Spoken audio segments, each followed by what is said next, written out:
And that's what Europe has done so successfully. If you look at who they pair up the people with, Europeans top two point getters, so their top two qualified guys have an average winning percentage since 1983 of 59% of the time. The US's top two guys win it like 31% of the time.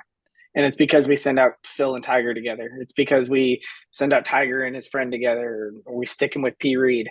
We do these things to our leaders where Europe, they don't care. They say, hey, here's what we're going to do. And they go and have conversations 6 months ahead of time because they know that you are going to be the person that this is all you're going to do.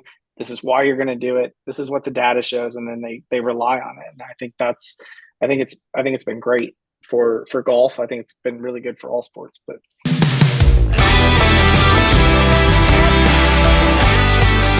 all right, ladies and gentlemen, welcome to the first BestBall Roundtable. We decided to grab some guys. Actually, everybody here has been a guest of the Whole Story podcast, but we thought these three, Jonathan and myself, plus these three, love the game of golf. We love talking about it. So why not, with the Ryder Cup upcoming, why not get together and chat about all things Ryder Cup? So let me introduce our guest first. Jonathan, I keep pointing the wrong way. I don't know where he is on your camera. Jonathan Hill, my business partner, co-host, and great friend. Appreciate Jonathan being a part of this. And then I'll go around the horn. I don't know how you see everybody, but one of our first guests, actually, I think our first guest, Donald Taylor, a great friend from high school and college, has the experience of maybe the greatest round at Augusta National that you might have never heard of. If you haven't, go listen to one of the early podcasts where he previewed the Masters Week and told some great stories. Also got Bradley Funderburk. You might remember he had an incredible story about qualifying or making through stage one of U.S. Open qualifying. And then David Kirsch, jokingly, the father of Eli Kirsch, probably the more well-known golfer. Eli competed in the U.S. World Golf event this summer at the Pinehurst area and got a hole-in-one. So very excited to have all you guys. Appreciate y'all being here, but we're here just to kind of kick back and talk about the Ryder Cup. So Jonathan, I'll just start with you, man. What do you think about when you think about the Ryder Cup? So usually just the chanting, the fact that it's nothing like golf that's normal, high fives, chest bumping, all the stuff that usually happens in your jorts on a Saturday afternoon, as opposed to a actual professional event. And then there's not really trash talk. I don't feel like it because they still try to be somewhat professional, but there's a lot of pride that comes out playing for your country. And then usually every other time it's just really, really bad design from Ralph Lauren. That's my takeaway 90% of the time. You're like, what? Who did this? This doesn't even look right. So yeah, there's a lot of factors that go into it. Bradley, you are a competitive golfer. We were talking earlier, you playing in a tournament here this last few days. Picture this, man. If you were on the first tee of the Ryder Cup, like Jonathan mentioned, people yelling, screaming, first tee, whether it's U.S. On the U.S. soil or on European soil, what would be going through your mind on the first tee of the Ryder Cup? Oh man, I don't know. I know that I've heard that you will not see more fear in a golfer's eye than if you watch a golfer walk from the practice tee to the first tee at the Ryder Cup. And so I think it's because you're playing, if I'm playing in a tournament and I top one off the tee on my first shot, that's on me. I have to deal with that. But if I'm doing it at the Ryder Cup, I'm playing for a team, playing for a country. So I think I would just be trying to picture myself at my home course with my buddies on a Saturday morning and try to get that ball, somehow make contact and get it out there somewhere. But I think that people don't realize how much fear and pressure there is in the Ryder Cup compared to even playing in a major championship on that first tee. Yeah, Jonathan and I just talked to Christy McPherson, who played in a Solheim Cup. She went to South Carolina with Donald and I, and she was talking about, and never really thought about this, but when you're out there in your foursomes or four ball, there's only 4 groups out there. So instead of, regular tournament where everybody's spread out over 18 holes, there are everybody on like a 4-hole stretch. And so you have more people watching. It seems insane the amount of attention. And yes, if you're especially alternate shot going back and forth. But Donald, have you played any kind of alternate shot kind of tournament, or I know 4-ball is probably something you've done before, but what are your thoughts on, that opening tee shot? If you had to be the one to hit the opening tee shot for Team USA, how would you feel? My heart would be in my throat. I would probably be over by the trash can right before I would be taking the club back. But I would probably be the one to be amping the crowd up and like getting them to start like a slow clap, get it going right before I hit the tee shot. That way they couldn't hear my heart beating so fast. But yeah, I played in a couple of alternate shot things, kind of alternate with my sister when we played in the SCGA championship, mixed championship. It was a modified alternate shot. We took the best drive, but then we alternated from there. So there was still a lot of pressure when it's only you hitting that shot and there's not a 4-ball, another person hitting another shot there. Wherever you hit it, that's where you're putting your partner. So yeah, it's a little bit extra pressure. You don't mind doing it to yourself, but when you do it to your partner, that's a whole nother level. And I can't even imagine these guys, having all those crowds there too. Yeah. I mean, alternate shot, these guys are all pros, right? And it's not like me, I'm not the one hitting the shot, so they're not going to be in the woods, 40 yards right or something. David, have you done anything like that with Eli? Have you played any kind of father-son alternate shot kind of thing?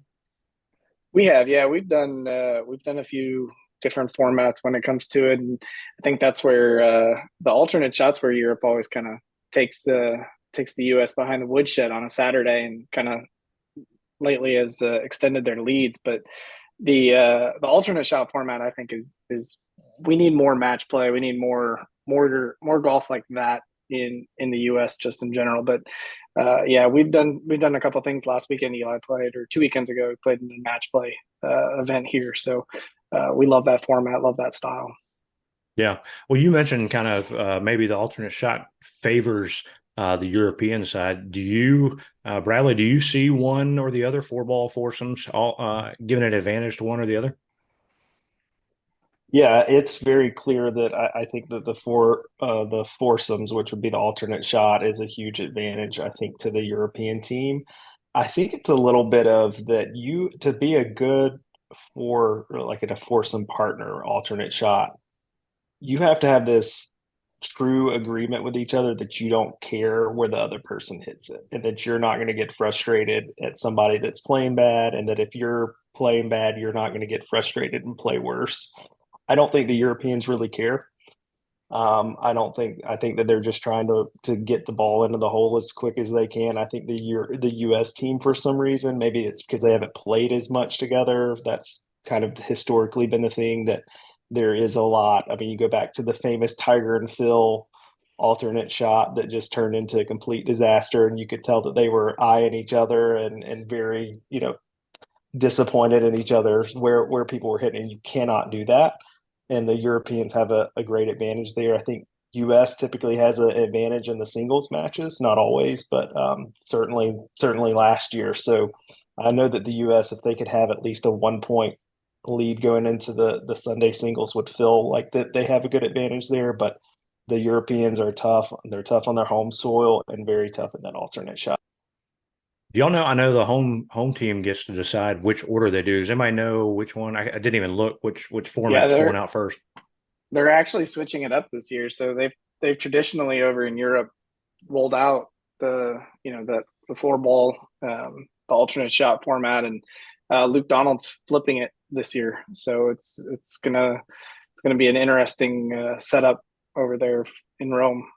Yeah, maybe he's thinking they can hang on through the morning and then establish some maybe some better scores in the afternoon sessions. But well, I was just going to say, speaking to what Bradley was talking about, the way that Europe has been captain since, I don't know, probably '83 when the Jacqueline run started. they have put more emphasis on the pairings and who is playing with who and how their styles match up with each other. And for them, it was always, hey, we need to get out and run, and let's hang some numbers on the board when we're over here. And that's what they've been able to do. And I think this one, knowing that the teams are much more evenly matched over there, and that there's no Sergio Rom pairing that's been together for 4 or 5 Ryder Cups at this point, they're going to have to take it to the U.S. no matter what. So let's put our guys who play predominantly on the PGA Tour now, and they're used to that style. Let's just go and get that set up from the beginning. Yeah. Well, you mentioned pairings, and that's something I think everybody's interested in. They don't announce it till the night before, but maybe we'll go around the horn. Is there a pairing on each team that you would like to see? David, we'll start with you. Who you would like to see paired together? I'd like to see Rickie and Brooks. I think it's going to end up being Wyndham and Brooks, but I think a Rickie and Brooks pairing would go a long way from a depth standpoint for the U.S. team. If you're going to get the JT and Spieth, you're going to get some of the stalwarts, but I think a Rickie and Brooks pairing would be off to a really solid start for the U.S. team. Okay. Any thoughts on a European pairing? I'm really interested to see who they're going to pair with the Rorys and the Roms, knowing that that there is so much new blood. I really think that there is going to be a Rory and his name, just the kid from Texas Tech. Ludwig. Ludwig. Yeah, Ludwig and Rory are going to, I think, be paired up together. And I think that they are going to hit the ball as far as humanly possible off every single tee on a line. And I think that's going to be a really interesting pairing to watch, especially on that course and what it asks for off the tee. Yeah. No, that would be they'd be crushing the golf ball. Donald, what do you think, man? European side, US side, who would you like to see paired together? Well, I'm sure we're going to end up with JT and Jordan again at some point. I was just looking over it, and we've got some rookies out there, so you probably want to put a rookie with a veteran if at all possible. But maybe. Yeah, but I'm also looking at like a Brian Harmon, who's just kind of a straight down the middle kind of guy. Putting him out there with either a Koepka or a Scheffler who can knock it a mile off the tee. Maybe giving those guys a little bit of a go in a 4-ball. There's a few drivable par 4s on this golf course. So, maybe he can put it out and play and then let those guys kind of take a little bit more risk, something like that. But I don't know about the European team. I think it's going to be really up in the air. They've got so many new faces on this team. You've lost guys like Ian Poulter, Lee Westwood, Martin Keimer. And Sergio. Like all those guys are gone. So there's so much new blood. You don't know who's going to be put with who. So Luke Donald's really got a big test ahead of him as to who he wants to pair up. But usually you'd like to see a rookie with a veteran going in. Yeah. Jonathan, any random pairings out there that you want to see? I know your boy Bryson DeChambeau did not make it, but I know. I think what the guy said, like the pairings have to make sense in terms of the partnership, right? Depending on what style, whatever it is that you're playing, whether that's the twos, the singles, the doubles. Like if you don't, that's why the captains are so important at this place, right? If they're not matching up the right way. And the hard part, I think, is that once you get to like off the first tee, there's nothing you do to fix that. They can talk to each other, they can come up and have some conversations, but if, like Bradley kind of mentioned before, for whatever reason, they sometimes side-eye each other. They don't figure out how to work together or communicate well. Yeah. Bradley, any pairings that you want to see? Well, I'm going to go back to, I'm really interested with what they do with Brian Harmon. He just seems like a great fit for being on the road in the Ryder Cup. If you watch the British Open, he did not have the greatest relationship, it seemed like, with the fans. I don't think they wanted him to win, obviously, and he used that as fuel. So I'll be interested to see where he's at. I think that the U.S. team has a lot of, I think what will be set. I mean, Scheffler and Sam Burns, I think are probably likely going to play together. I think that Ricky and Wyndham Clark, I think that they're really good friends. I'd be interested to see if they play together. And then if you put Brooks and Homa with anybody, that's going to be an interesting group. It'll be very interesting to see, to me, how Europe, I think, pairs. They have four Englishmen, so I don't know if they're going to pair all of those guys up. And they have very, I think, top heavy. I mean, the top of the European team is so strong. They have the hottest player in the world right now with Victor Hovland. So what are they going to do with him? Do they try to go with these like super teams where they put Hovland and Rory McIlroy together? You know, John Rahm and Tyrrell Hatton or Tommy Fleetwood have been playing good, or do they go more countrymen and experience? That'll be very interesting to see. The Rory McIlroy Ludwig, I would definitely sign up to go watch that one though. That would be a pretty intimidating pairing for sure for the U.S. team to face. Yeah, but you throw them against if they got paired up and were playing a Koepka and I don't know, you can mention Brian Harman or Wyndham Clark or something. I think that would be a fun match to watch. So it'll be a good time. What do y'all think? So just going into it, right? Pairings, all this other stuff. What do you think's the biggest storyline going into the Ryder Cup? Donald, we'll start with you.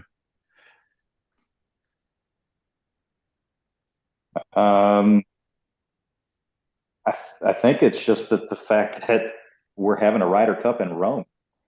I mean, Okay. having it in such a different place, usually it's been over in Scotland, England, just kind of on the northern side of things, and now just the fact that Italy is hosting a Ryder Cup. I mean, they're not huge into golf. They're much more, of course, into racing and soccer and things like that. So I think this is actually pretty huge for the country and for golf more on a broad scale. So I think that's kind of a cool storyline in and of itself. And to have it in such a historic place with all the history right beside it, being able to see St. Peter's Basilica from the golf course and just having such a cool venue there. Do you think there'll be much talk? David, let me ask you this: the whole live thing has kept a number of, especially European guys, and a few U.S. players as well. But you think of the European legends, right? That of the Ryder Cup. David, do you think they'll be talking about that a lot? I mean, U.S. did add Koepka, and then the story the other day, Sergio said, or claims, or people are claiming he wanted to buy his way back in. How much do you think, David, that'll play into a story going in? Honestly, I don't think it'll be brought up once. Maybe one time on Thursday. I'm sure Golf Channel will talk about it on the lead up. But as far as the actual once the peg it in the ground and they go for it, I don't think it is. I think if anything, it gave them a clean cut on the European side. I don't see. There's no way that a Poulter, a Sergio, Stenson, none of those guys were going to play their way remotely close into form. And it was going to put Luke Donald or whoever the captain, it was supposed to be Stenson, was going to be in a position to have to choose or not choose one of those guys, where this just made it clean. It made it easy. There was no form from a lot of those stalwarts where, Brooks was able to play his way on. That's a different, even DJ said, I think if I'd have played better at the majors, I would have had a chance. And I think being somebody that didn't sue the PGA Tour and the rest of the guys that are on that team, I think DJ, if he wins one of those majors or he finishes top 5 in all of them, yeah, he would have probably got a pick. I could have seen it. But when you don't have form and you're not racking up points in the other events, it's almost an impossibility at that point. So I think if anything, it quieted everything down. The only thing that might get mentioned is that Stenson was supposed to be a captain, but I could see them just steering away completely from the topic once the play starts. Yeah. It'll be interesting just to see. I mean, it's hard to show Ryder Cup highlights without a lot of those guys being in the clips, right? You mentioned Poulter, Garcia, the most points guy for Europe. Yeah, it'll be interesting. And one, the fact they're not playing, but like you said, Henrik Stenson was supposed to be the captain. If the other guys didn't make the team, they would have been vice captains, right? So their absence, I think, will be felt, but I bet they're not going to be talking about it, like you said. So let's talk one more thing about the players in the matches. Who do you want to see? And I'll throw out my thought. Who would you want to see paired up in a Sunday singles? Like, who would be the most like intense battle? And I'll say a hatless Rory McIlroy versus a hatless Patrick Cantlay, right? Like those two guys are on a different level when the hats come off in a Ryder Cup setting because they don't have to have their sponsors on it. And that would be a fun setting. But Jonathan, you got a pairing. Who would you want to see going head to head? I don't know if I have any particular pairings that I want to see. I think I'm more interested in what they do with the doubles, really like the inter team stuff. And to Kirsch's point where he said, I don't know if Liv's going to be brought up, but that doesn't mean it's not going to be underlying at some level. Like those guys are going to have to figure that out. Anybody that plays against Koepka, I'd like to see if he can. If I don't know if I pull for the Liv guys, but I kind of do just because I don't know. It's interesting how it turned out. I'd like to see him dominate on Sunday, whoever he's up against, and kind of maybe put to bed some of the issues that have gone on. Yeah. Bradley, do you have any matchup you want to see? Oh, there's so many interesting ones that could happen. I mean, I like to see guys that are maybe considered unlikable for everybody when they play against each other. I don't know if people feel this way, but the people that are really fiery, like Tyrrell Hatton going up against someone like a Wyndham Clark or Brian Harman, I could see fireworks definitely happening there. Love to see, I think the big one, obviously for Europe, it'll be interesting to see how they send out their top people on the singles, if they send them out early. So like Victor Hovland, if he were to get paired up, if he gets paired up against a big name, it's one thing. If he gets paired up against, somebody like a Justin Thomas that's been struggling and the U.S. team is able to take him down early, someone like that would be really exciting to see. But, seeing these fiery guys, Rahm, Hatton going up against maybe some fiery guys from the U.S. would be exciting. Also, for storylines, I'll chime in here. It's 30 years anniversary since the U.S. has won in Europe. So to me, that's the biggest storyline. Can the U.S., after dominating last Ryder Cup at home, figure out a way to actually win this thing not in the U.S.? That's a huge thing to watch. Yeah, 30 years. We were all much, much younger 30 years ago. But that's been a while. So let's shift to this. Donald and I got a friend, Brandon Smith, who got to play over the summer, play Marco Simone a couple times. And he was talking about it then. He's like, man, I hit a ball, it barely missed the green, and I can't find it. Like he lost a golf ball, just, steps off the green. And I've heard, you've seen videos and previews of this stuff, but the course, it's got to be favored to the Europeans, right? Like the narrow area, the hazardous rough, premium of hitting the fairway. Have y'all looked at it? And Donald already kind of touched on the coolness and the weirdness at the same time of golf in Rome. But what are your thoughts, David? We'll start with you, maybe. What are your thoughts on Marco Simone and what kind of a test it might give us? Where do we start? I have takes on this. So the guys at No Laying Up did a really good preview video, but they spent about 6 months talking about it beforehand and about how there were fairways where guys are going to drive the ball where it is 8 yards wide, and that when you go off the fairway 6 yards, you are in waist high rough. And then they showed that video, and I think part of it, there's guys like a Rory. There's guys for the U.S. I expect Max to play a lot. I expect guys, but there's going to be really hard to go 5. And there's guys that both teams wish they may need to hide at different points based on their play. And with the up and down nature of the golf course and the way that it navigates the hillside, and it is a tough walk. I think that traditionally we hear about the U.S. team hits it far, Europe hits it straight. If you look at the statistics of the 12 players on each team, the U.S. is a half a yard more or 0.5% more accurate than the European team, where the European team is actually longer than this year's U.S. team.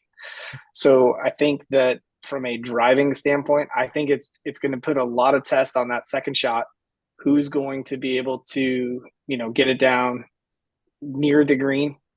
Some of these guys are not even going to be able to advance the ball. I'd be curious to see if the Europeans and Luke Donald do a little grooming of the golf course after everybody went there a couple of weeks ago for their tune-up. If some of those fairways get wider, if the rough gets changed, if some of the runoff areas have rough and the rough areas become runoff. So I could see some trickeration happening as far as the Europeans go, but I don't think it favors any one course. I think you would favor the U.S. just because they're the better team top to bottom. But as far as off the tee or how the course would play, I do think that is going to be the storyline, especially the first day. Yeah. It'll be interesting to watch. Donald, you and I talked earlier today, and you mentioned, and we've kind of talked about it. There's I don't know, 3 drivable par 4s. Each of them, of course, risk reward because there's water near or penalties if you miss it. What do you think about those in a Ryder Cup match play kind of format? I mean, that's the beauty of Ryder Cup. You want a golf course just like this. I mean, this golf course, they literally redesigned it so that they could host this event. And they put a ton of risk reward, especially coming down the stretch. They've got some great match play holes that, if you can pull off a great shot, you're going to have a really great chance at making a huge comeback, or you could completely lose it all, because that 16th hole, I think, is going to be pivotal. It's a 300-ish, 303 yard par 4. It's got a little bit of a landing area to the left, but there's water and a bunker on the right-hand side. So if they put that pin on the right, it really could get very interesting. Those guys trying to all go for that green. But I love the fact that they've got the golf course set up so that we'll have some major drama coming down. A guy that's 2 down standing on that tee, he's got no choice.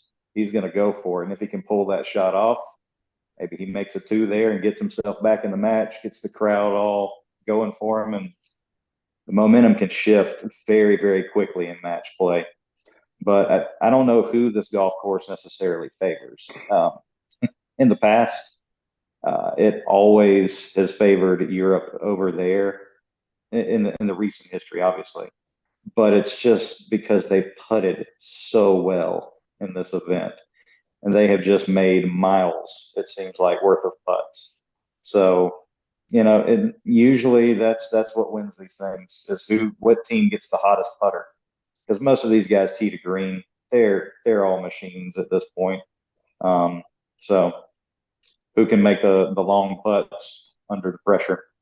And it's a good point about the closing stretch. If I think it's over the last 20 years, Europe has won 16, 17, and 18 at a 2-1 clip over the U.S. in tight matches. So when it comes down to those closing stretch, if you look at Medina, I think they won 4 out of 5 matches on Saturday. Of their swing matches, they won it on the 18th hole. So Europe has really dominated the closing stretch. So for the U.S. on European soil, it's going to be how do we get out ahead and how do we run on those first 15 to hopefully close folks out like they did over at Whistling Straits. Yeah. The very good point. I heard somebody talking earlier today on something, and was it Medina where Justin Rose either tied it on 17 with some ridiculous long putt and won it on 18. I don't know. You're right though. They do seem to close better than us. But Jonathan, back to this. Let's say 16. You're on 16. We talked Captain's Choice tournaments. Those are great because if you got some bombers in the group, you say, hey, let's put one out in the fairway and everybody else go for it. But you're in a twosome, and let's say you're playing 4 balls, so you get to play your own ball. These guys are pros. One of them probably takes a good swing at it. Maybe you got 2 swipes at a drivable par 4. But Jonathan, let's say you're playing alternate shot and it's your partner's turn to tee off, and he hadn't been hitting it quite so good. What do you tell him at that point? Man, Donald's probably better at this. He's the caddy guy. I think I'd come up to him and be like, listen, if you got it, grip it and rip it. Like, especially as Donald mentioned, like if you're up there and it's close match, somebody's got to make a play. I think that's probably the difference in this Ryder Cup format as opposed to just regular golf where, maybe I could get a par, maybe they get a birdie. Like you've got 2 more holes to make up shots. And this is, the winner takes the hole. So, and 300 yards, shoot, I might be the guy out there with my 5-iron going. I'll muscle it up there. So these guys, the one thing who's going to have the advantage? I think whoever can control their emotions, because you get the crowd involved, you get on one side of it, and if you miss just a little bit, as we just talked about, a small miss could cost you hole after hole after hole. But man, you're on international stage. Grip it and rip it. I'm 300 yards. Let's do it. You'd hit your 7-iron though, so yeah. All right, Bradley, let's do this. U.S. team. You get six automatic qualifiers, 6 captain's picks. Do you feel anybody got snubbed from being on the U.S. team? Well, the U.S. team has. Yeah, there's probably like 6 or 7 other guys that could have made it that didn't, that I wouldn't have had a problem with. US is pretty deep. I'll say this, like, I think Keegan Bradley is great, probably would have been a great Ryder Cup player. I think he has been a great Ryder Cup player. I feel really bad for him that he didn't make it on the team, as well as Cam. I thought that he's played a lot of great golf past couple years. And I know that there has been a lot of talk about Justin Thomas being one of the boys, Sam Burns being one of the boys, that got the pick maybe that they didn't deserve. But I'll say this, we have for years said Europe does so well because they have this camaraderie. And now that we're trying to do that with the US team, people are being critical of it. Yeah. So I don't really have any issues with the picks. I think that they did a good job picking, they picked experienced players, and then they picked a guy with Sam Burns that has a great relationship with the number 1 player in the world. And I'm sure I think Sam was actually probably the last guy in, and I think it was probably given to Scotty Scheffler to really maybe make that choice along with Zach Johnson. So I have no issue with it. Everybody, but again, there are 6, 7 guys that definitely could have been on the team that would have done a great job, I think. Yeah, you mentioned Justin Thomas, right? And you were talking about guys, or somebody was talking about guys that get fired up and can fire up the team. Like he is one that European guys hope he's playing bad, because if he's on a roll, like he's going to be vocal, firing people. He might not be shushing people like old Patrick Reed was trying to do, but if he's on a roll, it's kind of like you never want to play the injured guy in sports, because something special is about to happen. And so, yeah, I tell you that I know that Europe did not want him to be on the pick. I'm sure that they were silently hoping that he was not going to be there. He's 6-2-1 in Ryder Cups. I mean, Ian Poulter never played good. I mean, I don't even know if he ever won a PGA Tour tournament in any of those years that he had great Ryder Cup performances. It doesn't really matter. It's a completely different event, in my opinion. So I don't care if you're in form or not. We've gotten guys that won, the FedEx Cup, that had hot end of the year summers and then took a month off, got to the Ryder Cup and couldn't get a point. So it doesn't really matter. So I think he was yeah. All right, David, let me ask you, let's go to the other team. On the European side, anybody get snubbed? And maybe if you pick somebody, whose spot would they take? For Europe, I don't think any. I think they got out of their own way and made I guess the last man off would have been what about Adrian Meronk? But Meronk he's 32, I think he is, and you replaced him with another guy that's in his 20s that's going to have a chance to play in probably more Ryder Cups. That's where I think for the U.S. side, if you pick Sam Burns and you pick him over a Keegan, or you pick, Matt Cooch, those type of guys that we tended to gravitate toward in the past, where the best thing that we did in 2018 was put Scotty Scheffler on that team. And when Scotty Scheffler gets on that team, or not 2018, 23, 21, right? Yeah, 21 at Whistling Straits, we put him on that team.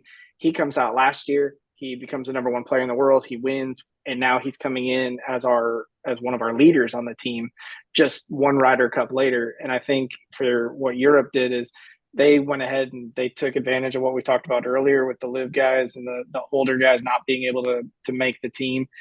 They went ahead and just went young, and they've got all those rookies on there it's a young group of guys. I mean, Aberg was playing in the NCAAs 4 months ago, and now he's on the Ryder Cup team. So, and he's a European Tour winner. So they rode the youth, and I think they know that, hey, we have the advantage just with everybody coming over to Europe this year. We're going to have the home crowd. We didn't have anybody there rooting us on at Whistling Straits. We have the home crowd right now. Let's go ahead and put these young guys in a comfortable situation, because they're all going to make the team more than likely in 25, and we got to go to Bethpage Black in 25, and that has the potential to be the most ridiculous set of fans and circumstances for anybody to play in. There's going to be more ejections out of that Ryder Cup than a normal Oakland Raider game. So it is going to be, this was not just a this year play for Team Europe. They made the decision to, let's go ahead, rip the Band-Aid off, put them in the best position to get their feet wet now, because we're going to need them again in 25. But isn't like, I mean, I would have picked Adrian Meronk. If I'm Luke Donald, I'd pick him. He won the Italian Open in May at the same course. So like, he's got the experience, he played well. He knows that course. But you're saying, yeah, maybe he's a little older. Let's go with the younger guy. Isn't that like saying, you know what, we're in game 6. We got a little bit of a lead. We'll save our best guy for maybe the next time, and we'll put in the young guy to start or for this game, right? Like, wouldn't you want to go ahead and like take the high? I mean, he ended up, I think, 5th on the European points list and 11th on the world list. And he doesn't even play world events. He just plays on the European tour. So, I thought him, if you're taking somebody off, I would have taken Højgaard off. He's a good player, but I would have gone for the guy, if nothing else, the guy that won a few months ago at the course that we're about to play. Yeah, I hear it, but at the same time, I think that they still feel like for them, it's that, how do we build that core? And I guarantee the Roms, the Hovlands, that those guys were paying attention, and they were getting to ask, who do we want on that team? Who do we need on that team? They were looking, Rory's been talking up Aberg for a long time. I guarantee that there's going to be a connection between Victor and Højgaard. I would expect to see them playing together at some point. But if you're looking at it even now, I think if Rob McIntyre doesn't finish second in the Irish or Scottish Open, he doesn't make this team. And then that's where Meronk can earn his way on. But, just like a Brian Harman more than likely doesn't make this team if he finishes second at the British Open. If he finishes anything other than winning the British Open, Brian Harman's not on this team, and Cam Young or Keegan Bradley are. But he was an automatic qualifier, so it just shifted how everything went. I think the exact same thing happened to them on European side, is that when Big Bob McIntyre hung on at the very end there and got in on points, that forced their hand to make those choices. And I think he was just one away. Yeah. Yeah, it'll be interesting to see. I mean, I know both Keegan and Meronk were disappointed not to get picked, but they'll be cheering on their country and continent men, I guess. So anyway, Donald, let me ask you this. European team, who's the emotional or maybe on and off course leader for those guys, of the players? I mean, you got to start with John Rahm. I mean, the guy's fiery. He's going to be up for this. He's a Spaniard. I mean, think about the legacy of Spaniards. You go back to all the way back to Seve. I mean, he lived for this event, and so he just kind of kept passing it down to Jose Maria Olazabal, and then to Sergio, and now it's John Rahm. The legacy continues, having these stalwarts in the Ryder Cup. So, he's going to be, I feel like, a good emotional leader, and definitely get the crowd riled up for sure. But I was going to go back to maybe how we decide who's on this team, and how each decides who's on their team.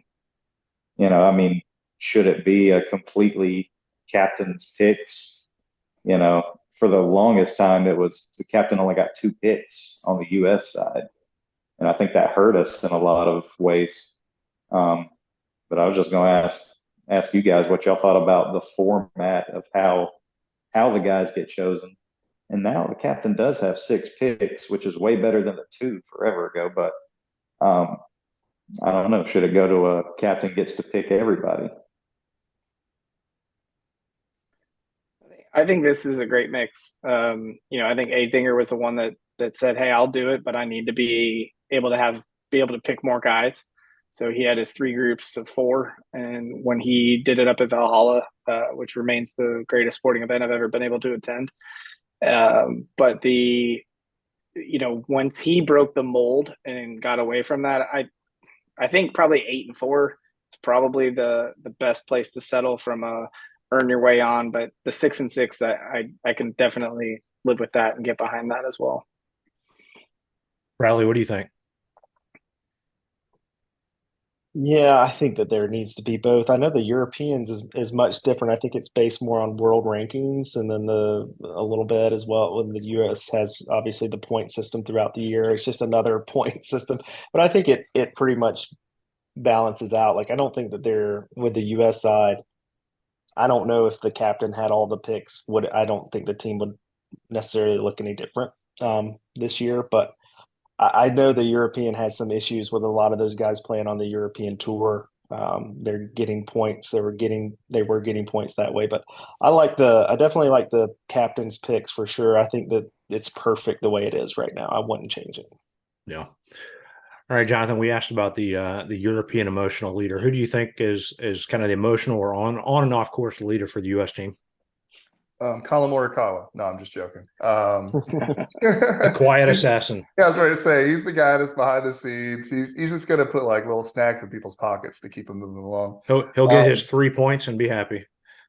I really wish I'd like to have Jordan Spieth mic'd up the entire time. I think if you could listen to him and see what he would say, especially with like him and JT and those guys. I keep thinking about Miracle on Ice, right? I'm not looking for the best players. I'm looking for the right players. And so, trying to find that mix of relationships that can play off each other. You guys mentioned the guy that won in Rome and why he's not on there. Surely he's been talking to his teammates and giving them tips, right? Like walking through, this is how I played. I mean, everyone's going out there and playing practice rounds. If I'm the European team, I'm asking him to come along if he's willing. But like, hey, I know we didn't pick you. You're like the 13th kid on the dodgeball team that was last. But, where should we hit or miss? What should we do or not do? Yeah, I think Jordan Spieth, I think he's going to fire everybody up. And at some point, he's probably going to say inappropriate things on national television.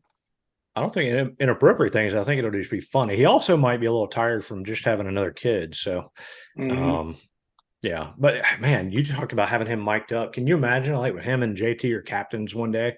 And, like, I hope they just mic him up nonstop and you can hear the discussions, like, get some cameras in the team room.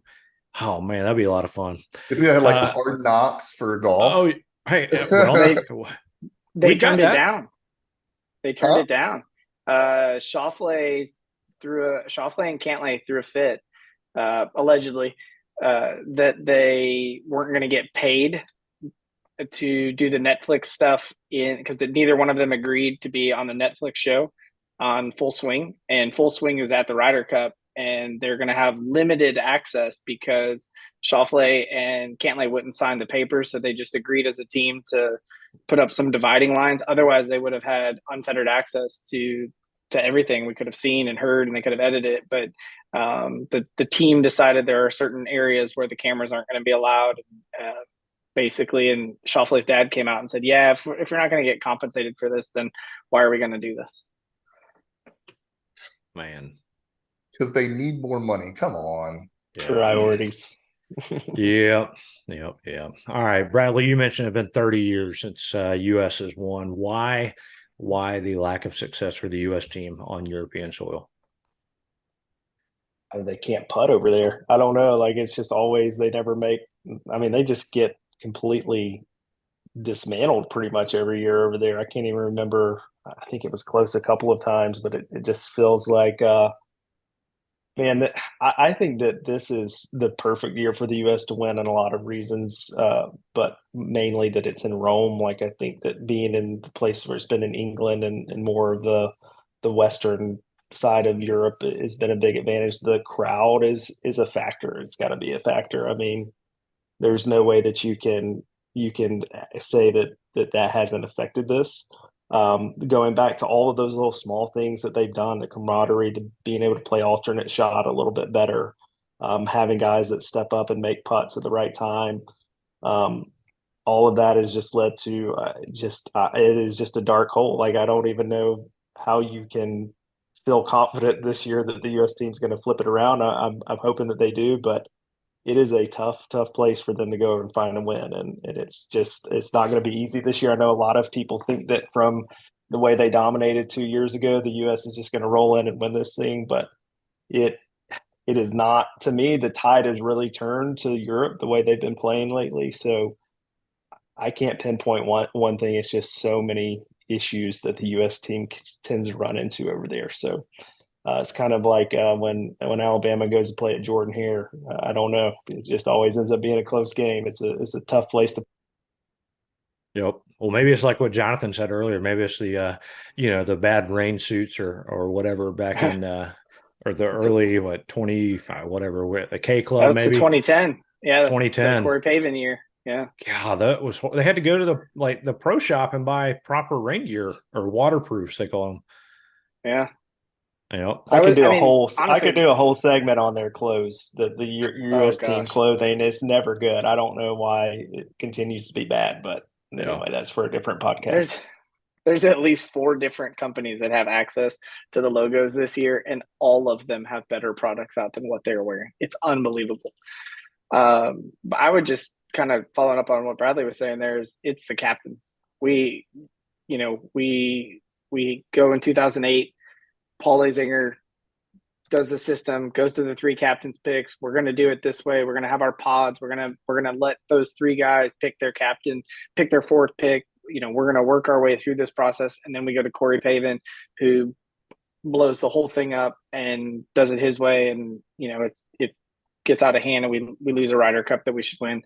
Davis Love brings back the pods. Yeah, it didn't work out well in 2012, but it was at least better and it made sense from that standpoint. And then we go to 2014 and we've got Watson in there who, when asked on the Saturday press conference, why'd you make this change? He didn't know who he sent out in the afternoon because he had quote unquote gone with his gut. And, Europe is sending out captains who, from Tony Jacklin on, this is their sole focus. Paul McGinley quit professional golf for 2 years just so he could focus on being the Ryder Cup captain and studying all of the analytics. And, he tells the great story of, I flew to Singapore to talk to Graham McDowell, who had just won the US Open. And, he's a leader on this team and he thinks he's going to go play 5 matches. And I'm out there to tell him, you're going to play 3. You're going to play, with Victor Dubuisson twice. And here's why. And you're going to sit the other 2 sessions and then you're going to go out first for us. Rory's not going to go out first. Sergio's not going to, you're going to go out first. And he tells him this 7 months ahead of time. And then you have Tom Watson, who the U.S. trot out there and doesn't know who he's sending out. He's sitting down pairings that are 3-0 and sending out guys who didn't know they were playing together 15 minutes before, their tee time, and they're trying to figure out which golf ball to use. I think it's just a lack of seriousness versus a group that is taking it very, very seriously. And I think we've run into that buzzsaw. Yeah, you mentioned analytics, right? We hadn't even talked about this, but on the European side, Eduardo Molinari, an Italian guy, right, that has invested a ton in golf analytics and stuff. And I mean, he has to know the course. I'm sure he is providing tons of data to these guys. How much is that going to play a factor? I mean, knowing statistically like where to hit this and that and how far. And Dave, what do you think about the analytics and the role they play? I think it's why the U.S. picked the guys that they picked this year. I think we can talk about the buddy system or anything like that. I think at the end of the day, they have invested. They bought a lot of the same people that Europe had used at certain points and brought them over. They rely on the data golf guys a lot. And I think they look at it and they say, hey, we're going to put this. That's why you're going to end up probably seeing a Wyndham and a Brooks pairing together because of a lot of what they can do. I think Harmon and Ricky are going to end up playing together. And it's going to be, Burns didn't make it just because he was Scotty's friend. He made it because he can play off of Scotty's ball and play with Scotty really, really well. And that's what Europe has done so successfully. If you look at who they pair up the people with, Europeans' top 2 point getters, so their top 2 qualified guys have an average winning percentage since 1983 of 59% of the time. The US's top 2 guys win it like 31% of the time. And it's because we send out Phil and Tiger together. It's because we send out Tiger and his friend together, or we stick him with P. Reed. You know, we do these things to our leaders where Europe, they don't care. They say, hey, here's what we're going to do. And they go and have conversations 6 months ahead of time because they know that you are going to be the person that this is all you're going to do.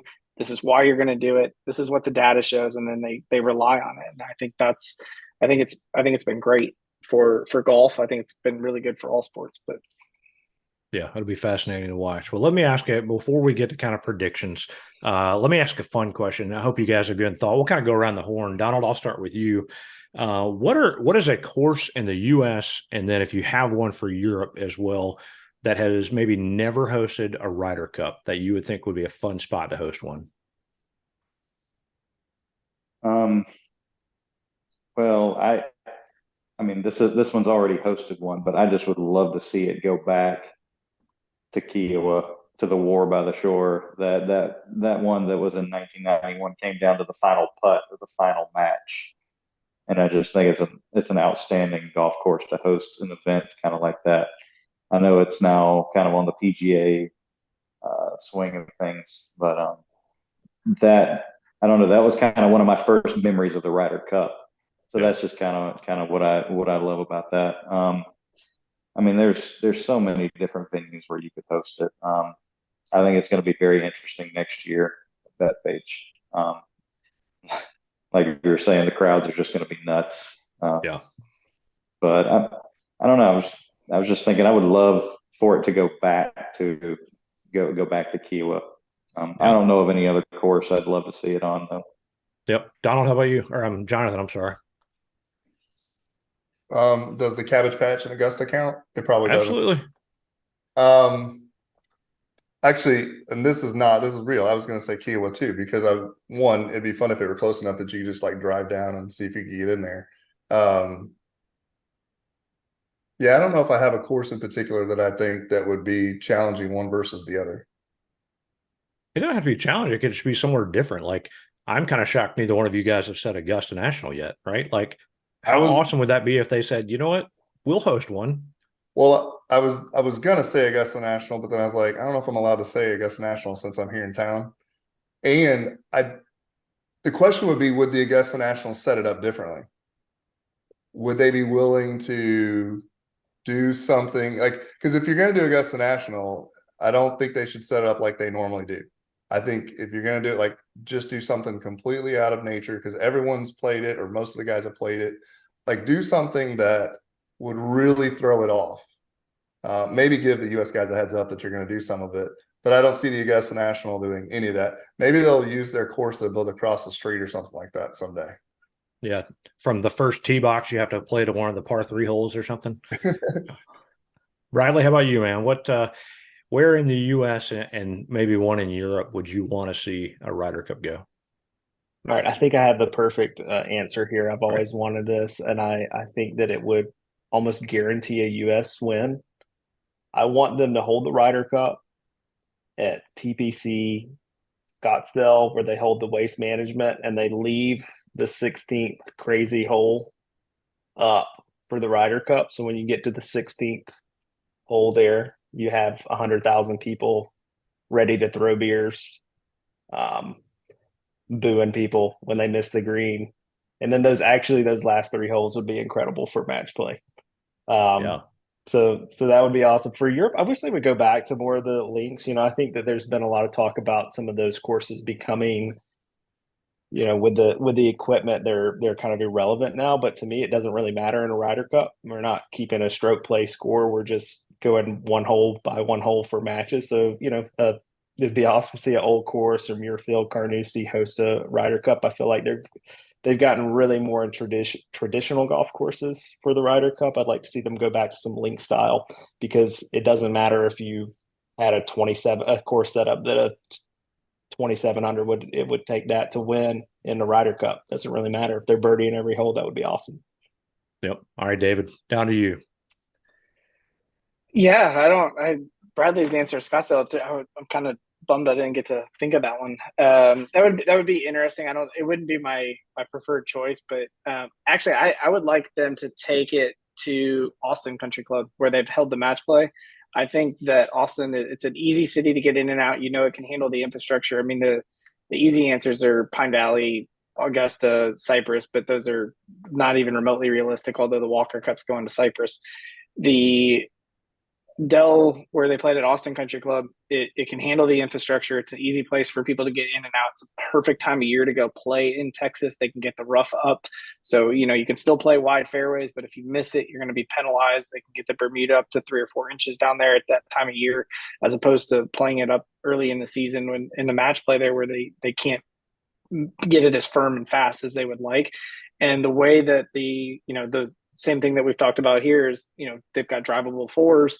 They've got long and short threes. They've got par fives, and it's held up really. Out of all the match play courses they went to, it's held up really, really well. And then I think overseas, I think I would go with where they had the Open this year, and run it back with that same goofy 17th par 3 that they're already redoing. It's already been torn down. The members hated it. So, but I think that they should have left it and run a match play through there, just because of the conditions. And this time of year in that area, you can get it going pretty firm and fast too. Yeah. Bradley, I thought we were talking earlier about the Hoopy match play. I mean, that seems like that was built for it, right? Yeah, so it'd be interesting to see. That would be the other thing for real, is for them to find some courses that you could never really hold, like a PGA Tour event. So like a Hoopy Match Club, it's in the middle of nowhere. I don't know, like that would be probably hard with fans, but some of these courses that are very unique that are being built, that's a 9-hole course that you'd play and there are more of those popping up where you play the same 9 back to back in different distances to different flags. Yeah, but that would be some of these more older classic courses, because again, it doesn't matter if people are making a lot of birdies. It's match play. Like, just have some aggressive holes, drivable greens. It doesn't really matter anymore. So there's some of these classic courses that may have gotten irrelevant now that would be great to see a Ryder Cup back at. Yeah. What if you took it to like Sweetens Cove? How awesome would that Sweetens would be incredible. Yeah. I mean, they got the music blasting. Like, they can come grab a bourbon shot on the turn. Like, it'd be a lot of fun. I think, if they did it over in Europe, like I would love some like not random, but old link style course that, doesn't get much love. But, we talked to David Jonathan and I did, the UK golf guy, who's actually, I think, in Nebraska right about now. That's why he could not join us, to give us a European flair on this. But, talking to him, he just mentioned there's so many great links courses that don't get enough love that are just awesome courses. And that would be fun to see some, I don't know, take a Ryder Cup there. One that not really any of the guys have played, and just let them all learn at the same time. So anyway, that was a fun little thing to think about. But let's get back to this week, and we'll start closing this thing up. What is come Sunday? What's the storyline? Let's say, maybe what's the score going to be out of the 16 points available after Saturday's round as we go into singles? Maybe what's the score going to be, and what's the storyline? David, we'll start with you. I think the storyline is going to be the coronation of the U.S. team going into Sunday. I think it's going to be. I think it's going to be the one that people have been predicting or waiting for or asking for a while now, as far as when are we going to go over there and do it? I just don't see the U.S. team going over there and winning, one of those 14.5, 13.5 ones. I think this is going to be a 16-11 type of thing. I think this is going to be one of those ones where they're going to be up three or four going into the Sunday, and then they're going to be able to take it to them in there. But I think that's going to be the storyline. Okay. Donald, how about you? I'm hoping for a tight one. So I feel like the European team is very top heavy. So if they're able to hide some of their guys in the first part of it, they're going to be right there. And they always seem to putt so well in Europe. I wouldn't be surprised if they held like a 9-7 lead going into the last day. But the Americans usually play better in the singles. So I mean I see it coming down maybe the last 3 or 4 matches. I think the Americans have the overall talent to do it. So I'm probably going to pick them to win it just by a point or two. Okay. Bradley, what you thinking after Saturday? What are we looking at? Oh, after Saturday, I think that I just think it's going to be very close. I want it to be like David says, so bad that it's just a beat down or things. But if you look at like the last Ryder Cup, Matt Fitzpatrick, he went 0-5. Then he went and won the U.S. Open the next year. A lot of these guys that are on their team, I mean, Sepp Straka, who lives in Birmingham, he wasn't even around really. Now he's one of the top players in the world. Like, if you would have told me that last year, after the last Ryder Cup, that you would have to do a captain's pick for Brooks Koepka, Jordan Spieth, Colin Morikawa, Ricky Fowler, and Justin Thomas, I just wouldn't have believed you. So I just feel like the tide and the momentum has turned to European golf.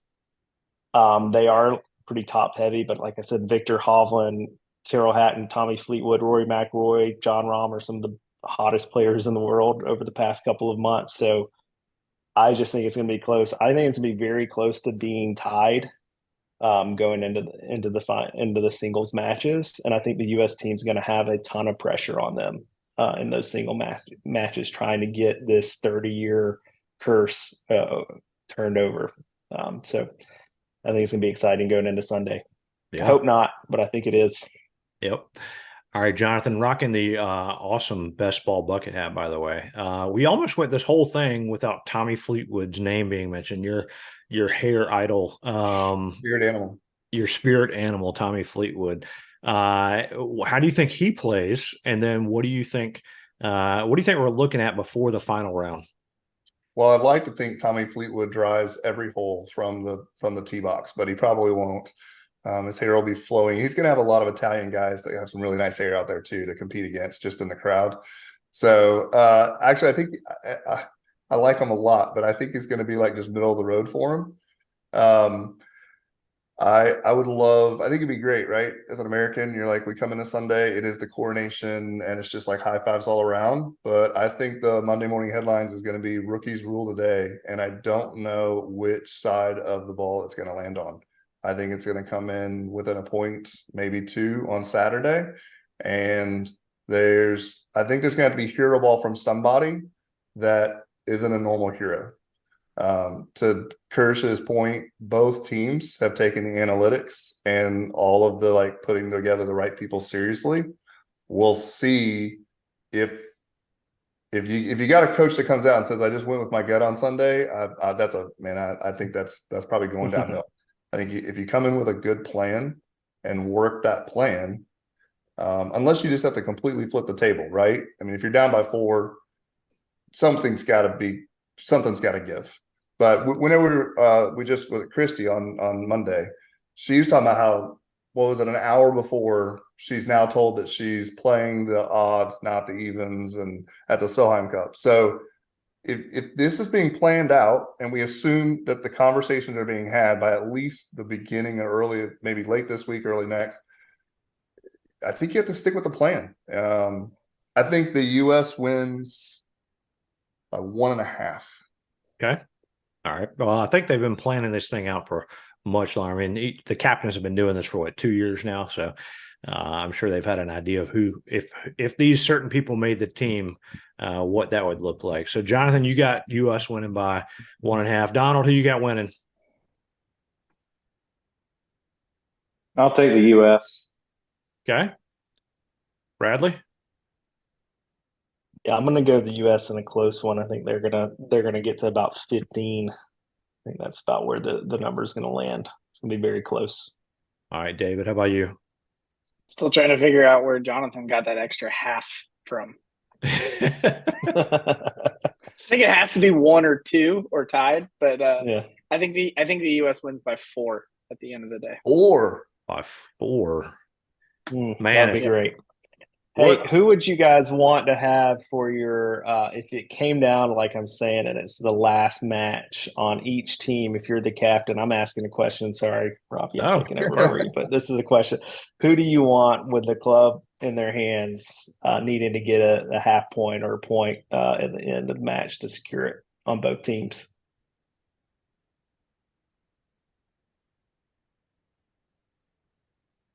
Give me Max. I want to see a Sunday competition between Max and a Rom or Max and a Rory, but for some reason I've got Max and Rom in my mind going off like 8th, 6th, 7th, 8th, somewhere in there, and it coming down to that's the pivotal swing kind of match. But there's something about Max, and the backup would be, Brian Harmon did make Ricky Fowler cry in match play in college when he beat him. But I do think it's going to come down. I think it's going to be a stalwart that closes it. And I think it's Max, and I think that it leads Max into a major next year. That's a great question. I don't see Rory or Rom being the last one out for the European team, though. No. And you got to take out some of the top heavy Americans too. Like Max could be one just because he is so even keeled. Like he could handle the last spot, especially if it got to be pressure packed. If it's 13.5 to 13.5 and his point matters. I think he could do it. I think a Colin Morikawa could do it. Put JT at the end, right? Like, that would be a storyline there. That's what I was thinking. Yeah, if you had what if you had a JT win the last point? A Justin Rose, like he's had a rebound year, so like that would be a fun. They're both, Justin Rose is a quiet, fiery kind of guy. Like he can make a putt, and then JT, like if he hits that fairway, it's going to be pin hunting. Well, it's a longish, almost 600-yard par 5. So that would be fun to see those guys going at it in 2. Great question. I want to see What about you, Steve Robbie? make Did the you make final your putt pick? at a Ryder Cup, man. Oh man, Say again? that'd be crazy. I said I want to see Jordan Spieth make a final putt at a Ryder Cup to win it, and just see his reaction and how crazy he would go, and how all the team would react to that too. I think that'd be pretty cool. But I think the guy who would probably, he'd point to it and make his caddy go pick it up. But no, I think, like you guys were saying with Brian Harmon, the guy is just clutch when it comes to putting. He was so good at the British this year with the flat stick. I think it'd be really cool. I wouldn't mind seeing him at the anchor match in case it came down to that. I think he would just be able to handle the pressure.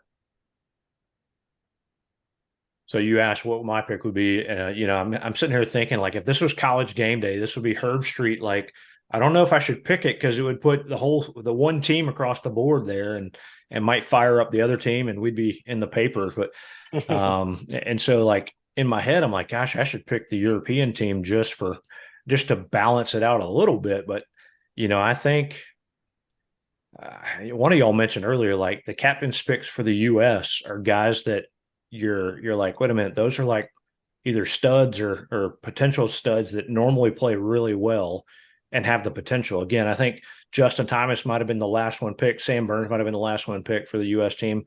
They're really, really good golfers. And I just think our 11th and 12th guys are better than the European 11th or 12th guys. So I'm going to take, I'll take the U.S. We'll put the entire red, white, and blue across the board here. I'll take the U.S. winning by let's go by 2. We'll go 16-14. No, is that right? 16, 15-13. 15-13. 15-13. We'll do that. Yeah, I think it comes down, like you said, though, that back half, you're gonna take off. You're gonna keep Seb Straka, or you're gonna take JT if you're Europe. If you had the choice to pick both of them, you're gonna pick a JT over a Seb. You're gonna pick a JT over Shane Lowry's year. You're gonna pick a JT or a Sam Burns over, even. Justin Rose had a good year, but Justin Rose wouldn't qualify. Keegan had a better year than Justin Rose. And, he finished 13th, 14th, 15th, somewhere on that list. So, I think that's going to be the end of the day story. Yeah. Yeah. It just comes down to what the teams are feeling to me. Like, is the U.S. feeling this pressure, or are they going to go and relax? Are they feeling this 30-year pressure? Maybe the European team's feeling pressure because it's been 30 years. They don't want to be the team that loses to the U.S. for the first time. So it'd be really interesting to see kind of the mindset of both of these teams leading up to it. It's exciting. That's what's fun. Yeah. And are you guys gonna be getting up at 2:00 East Coast time? I guess 1:00 Central time. Yeah. Eli gonna wake you up and say, "Come watch it." That's I have to go to a wedding that weekend, and I booked the flights around being able to watch it and do all of the things that I need to do. So, I like to get up early and watch. That's a little tradition I have. I get up super early, get the breakfast made the night before, so it's just a quick little heat up, and then you get the coffee going. Coffee, there's nothing better than coffee golf. Coffee golf is just great. That's right. Absolutely. Who plans a wedding or the Ryder Cup? Come on. Well, we're not there. Just kidding. And a college football weekend. Yeah. Yeah. Well, guys, this has been a lot of fun. The first BestBall Roundtable. So appreciate you guys being a part of it. I mean, great discussion. We definitely need to figure out a way for some time to get all in the same room and really get around the roundtable here and hash things out and just have some good chats about the game of golf. So appreciate you guys doing it. Donald, thank you. David, Bradley, Jonathan, as always, it's been fun. And we appreciate the 1 or 2 listeners that lasted this long and listened to our Ryder Cup preview for the first BestBall Roundtable. Y'all have a great one.